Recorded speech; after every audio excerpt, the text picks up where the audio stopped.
All right, let's get right out to Phil LeBeau. He joins us right now with United Airlines CEO Scott Kirby. Phil, good morning. Good morning, Becky. Scott, let's bring you in from your facility in Newark, an important hub for you guys, and you've spent a lot of time there improving your performance since the flights were cut back in April, or actually in May is where the flight cuts went into effect. And since then, you've had a dramatic improvement in performance.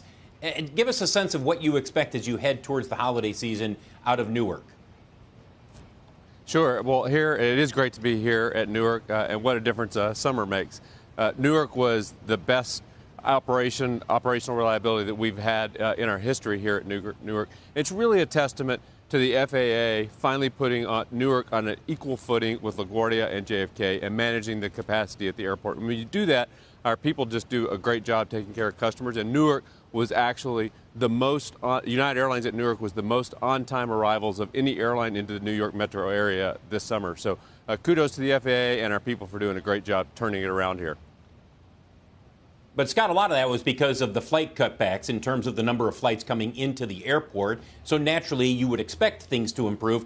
It brings up the broader question, when will the DOT make the structural changes that are needed, whether it's in improving the technology or adding flight controllers? And when do we start to see some of those first wins, if you will, for that New York airspace?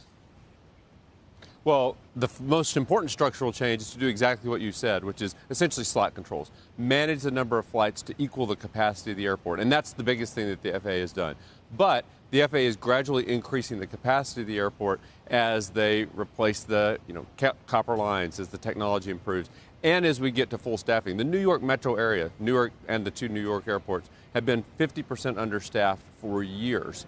And so we're getting a lot closer to full staffing here at Newark, and so every day it gets better. In fact, the last 8 days there haven't been any ground delay programs at Newark. I don't have the statistics, but from watching this over many years, that is unprecedented to see that level of reliability from the FAA here at Newark. So I think that we're very much on a path of continuing to run the airport reliably, but also amping back and getting to probably about 77 operations per hour, which is where we hope we can ultimately end up here at Newark. Scott, let me ask you about the announcement from the DOT last night, saying basically that Delta and Aeromexico have to unwind their joint venture because it's not competitive for other airlines to fly into Mexico City. I don't want to ask you specifically about that requirement from the DOT, but I'm curious if you expect to see other announcements or actions by the Department of Transportation, whether it comes to airports in Europe or other airline alliances, basically saying we need to see more competition. Well, I'm not that close to, Delta's a better one to answer about what's happening in Mexico. But, for example, the DOT has been helpful to us in places like Amsterdam, where they're attempting to limit flights and particularly limit the access of U.S. airlines. And so I think making sure that the United States is globally competitive is important, and this administration is doing that. Hey, Scott, it's Joe Kerner. So you're saying it basically in September. You would call, what was August okay at Newark? Because it was not. And maybe these are one-offs, but I tried to do something. It was hellish, Scott. It was, I mean, there were 30 different gates assigned on the way out. 30. I'm not kidding. And that was 3 hours on the way to Jackson Hole. On the way back, I was supposed to get in at 9:30 to come on this show the next day. I got in at 1 o'clock. And the only excuse from United was it was air traffic control problems at Newark Airport. So what you're saying and what at least my experience and Becky's experience are not in the same world. Well, it's certainly not perfect at Newark or any of the New York airports. This was a really rough summer across all three New York airports. This was the hardest summer for weather that I remember for the New York airports. It wasn't weather either. Totally said. And I'm mad at. Is this Buttigieg? What was he doing? Building those two charging stations for $12 billion? And whose fault is this? Well, really, the primary problems this summer, FAA is not back to full staffing. So there are staffing issues, but they're at all the airports. And if you look across the whole summer, Actually, United Airlines was the most on-time arrivals of any airline here at Newark. But that doesn't mean it's perfect. It's far from it. And there were days that there were challenges.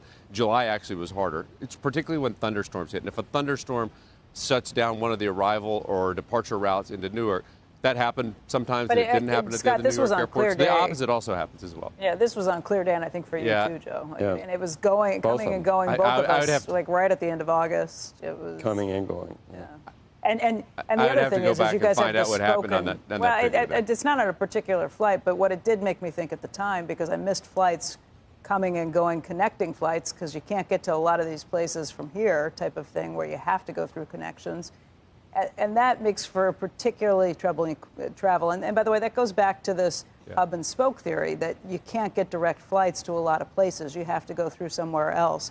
When you have an air traffic control system that is stretched so thin, when you have almost just-in-time delivery, for the planes, where if something gets slowed down anywhere in the country, it's going to ripple through the system. That creates massive backlogs. Have you ever thought about rethinking the hub and spoke system? Well, so, I mean, you're on the right point that the only really long-term solution to this is to get the FAA back up to full staffing. And while this summer was the best that Newark has run, this is the most crowded airspace in the world for all of the New York airports, which means that if anything goes wrong, if there's a staffing issue, if there's a line of thunderstorms over the horizon that you can't see that we have to fly through, anything like that, really, when you're already at the edge in terms of capacity in the most crowded airspace in the world, makes it tough. It will help to get the FAA back up to full staffing and to get the FAA Why did the FAA staffing technology. get so low, and why has it been low for years? That seems like a problem that could be fixed if you just paid people more money at the FAA. It's really about training, it really is about training. And so the FAA finally has taken the step to separate the air traffic control from the two New York airports and New Jersey. And that makes it a lot easier. The New Jersey airport, Newark, is now staffed out of Philadelphia. And it's much easier for the FAA to staff in Philadelphia than it is in New York. Cost of living, right, but that was the problem reasons. with the communication system, that it wasn't built out, which gets back to Joe's point of why didn't we build out the proper communication lines between Philadelphia and Newark before that happened? Yeah, the FAA has been operating on a tough budget for many years. The good news on this is this administration, Secretary Duffy and Administrator Bedford, got $12.5 billion approved to really get the current system up to full speed. They're now working on another $19 billion to take it to the next generation. Even when we get this system back up to full speed, it's still essentially a 1980s architecture with a lot of old facilities. And really, the country deserves this. And Administrator Bedford actually said a week or two ago that the $30 billion that we're going to hopefully spend on the FAA will lead to over $1 trillion of economic activity here in the United States. And enabling that and preventing the kinds of things that you experienced on Jackson Hole, on your trip to Jackson Hole, is really the only way that we make the whole country better. But in particular, that New York, because it's the most crowded airspace in the world and because it's understaffed here in the whole New York metro area, always tends to be the most challenging airspace that any of us fly in and out of.